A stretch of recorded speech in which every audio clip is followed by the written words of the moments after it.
एक फ़कीर साईं पिने पियो पियो सदा कहिड़ी कोन्हे अलाह जे नाले ते 50 रुपयो ॾे सभु चवंदो हालड़े हल न ॾींदासीं 50 चई जेको 50 न ॾींदो मूंखे ईंदड़ दफ़े मां पीपल्स पार्टी खे वोट ॾींदोमांव सभु गॾिजी मूंसां पिनंदव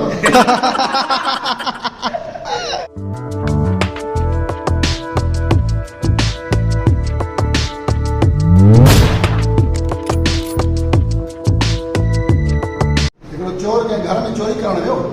अच्छा चोरी करे सामान बि वॾी पट भरे कुले ते रखी निकितो त मालिक खे जाॻ थी मालिक भॼंदो आहे ॼंढण खां वधाईंसि छो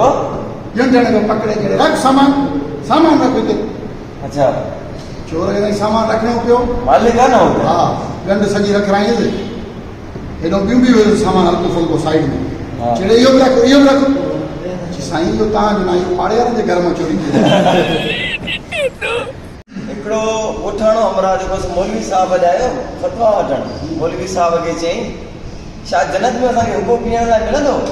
अच्छा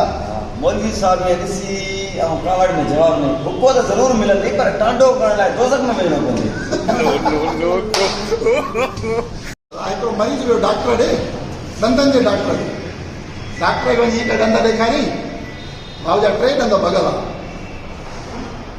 डॉक्टर पुछियो भला कीअं भॻई अॻे वार ॾंद छो भॻई कीअं भॻई कीअं भॻई ॿुधाए सही यार पुछण खे छॾे चए थो न त ॾंद ठाहे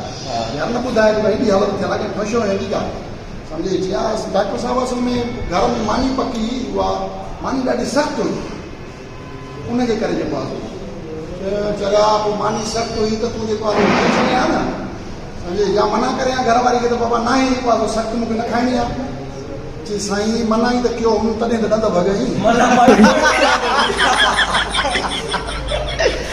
हिकु हमरा ॿाहिरि मुल्क घुमण जे लाइ तयारु थियो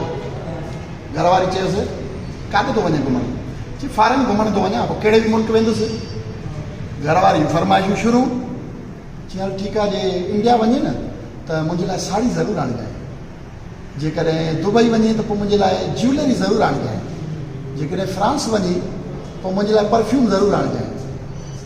मुड़ुस खे लॻी दोस्त में भागी जी रुगो फरमाइश शुरू करे ॾेई चई मां अस में घुमण जे लाइ वञा थो दोज़ख में उतां कुझु वठी वञजांइ